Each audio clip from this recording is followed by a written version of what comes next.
Are you sick and tired of having to manually enter a bunch of Excel items from a calendar? Are you looking for a way to automate names of the event, of the description of the start and end dates, and all that jazz, the jazz part? Well, in this video, I'm going to show you how to write a script. Oh shit! Someone coming in my room.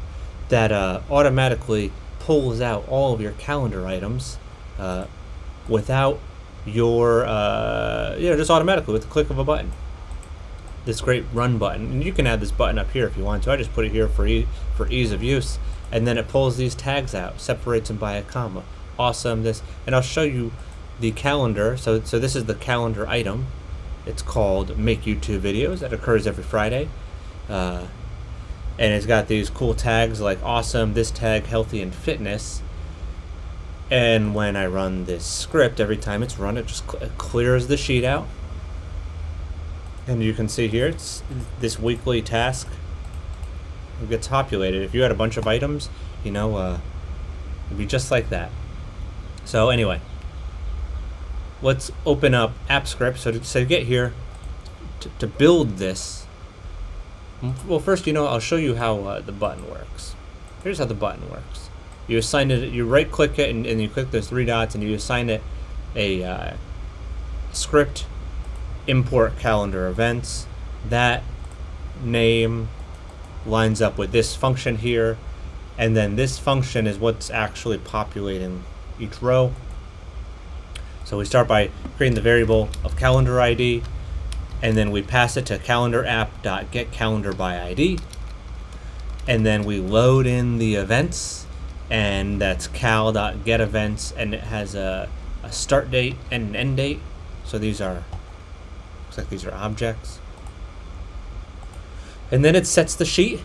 So calendar events is going to line up with the name of the sheet. And it clears it, because every time this runs, it's going to do sheet.clear, because it's going to load all new items. It assumes we're in the first cell, A1, and it appends this row. Event name, start time, end time, and tags.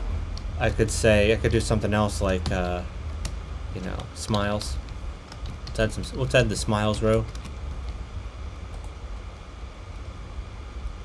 And now E1 will be smiles.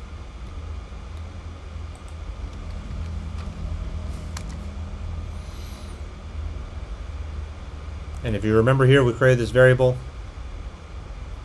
Well, I guess it's an array.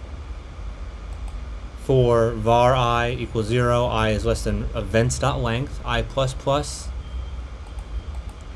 we're doing is we're looping through all the events, and we're creating just some placeholders for each event where we pull out. First, we set the event array position. We get the name of event, which is a event.title. Start is event.getStartTime. End, event.getEndTime. Description, event.description. Tags is equal to get tags from description.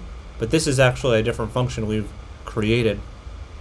So now from here, we're going down here, and we're doing a little bit of pattern matching to pull out the hashtags. There you go. And then we'll push that back in there, and we append start, name, start, end, and tags. And every time that's run, it goes piece by piece down this list. And there you have it. The code for this is in the description, and while you're in the description, hit the subscribe button and hit the like button. Thanks for watching.